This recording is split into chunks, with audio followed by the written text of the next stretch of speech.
back. We just had non-farm payrolls a week ago. We had CPI and PPI too, and retail sales today, just to name a few. We've gotten a deluge of market data over the last few weeks. It's kind of like drinking water from a fire hose. Oh, yeah, and throwing a war between Israel and Iran with a side helping of Jerome Powell and his Humphrey Hawkins testimony on the Hill.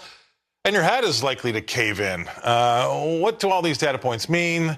And what are they to us in their aggregate, right? Obviously, interest rates and equity prices are at the forefront, and one may influence the other at times. We thought we'd bring in an expert to help us out and guide us through where we need to be when it comes to, say, our retirement, our health, and our educational savings. He does it full-time for a multitude of clients. Please welcome to the show Mr. Craig Bolanos. Craig, thank you for coming on. He's this co-founder and wealth advisor at VestGen Wealth Partners, coming to us from Chicago. All right.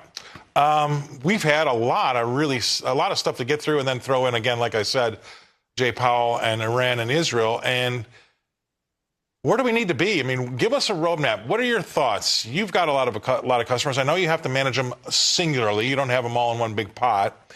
But how have you been navigating this, and what should our viewers here keep an eye out for? Well, Scott, you're right. Oh, yeah, that was me taking my pulse. It's been crazy. It's been nothing short of crazy. You're right. I mean, we run a very data-dependent shop because you and I have talked that sentiment is a poor decision-making tree. It's got to be data-driven. That being said, investors have once again been rewarded by buying the dips. My only concern is that buy the dips mentality that's been alive ever since 2020.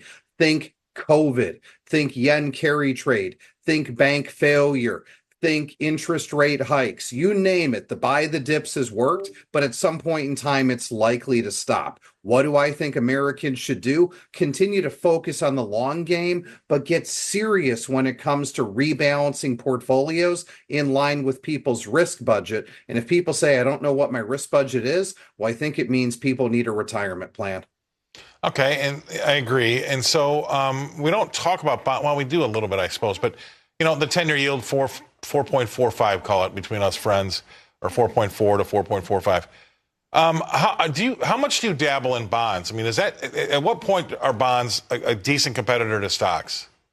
Well, I think if you ever put the 10-year Treasury back above 5%, it's totally competing for stocks. I don't want to see that because I enjoy the bull market run based on the narrative of a soft landing in the economy. But bonds are a key ingredient weight in any portfolio if you're trying to stay retired, because there's been nothing better than laddering out individual Treasury bonds that mature each and every month to deliver a retiring family the income that they need. We've got high yields, great safety of principal in that U.S. Treasury, so it's a bespoke investment. I also think for many investors, especially when we're looking at someone's asset allocation, owning the right mix of credits, that's corporates, asset backs, dare I say a little bit of high yield, and don't forget my favorite asset class, private credit, that can help people cash flow further for meals and entertainment and travel and leisure, which are two very big expense items in America's retiree panacea. Well, let's go to the different ways we can save. Like, of your customers, how many of them? What percentage of the money that you manage is for retirement, or say education down the road, 529s and the likes, or health? How does that breakdown go? Well, you know what? If people need to start saving, the first place for everyone to look is that employer-sponsored retirement plan, because odds are there may or may not be a company match, and who doesn't want free money?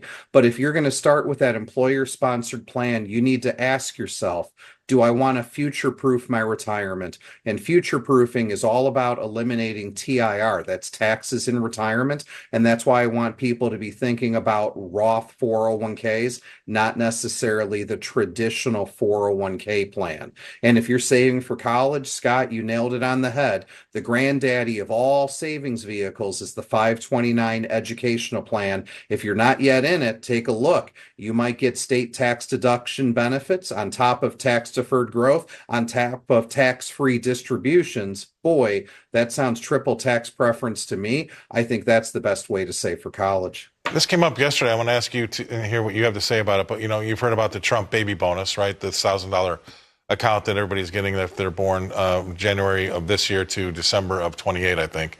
And you can top it up, right? It's going to start with 1,000. You can top it up to up to $5,000 each year.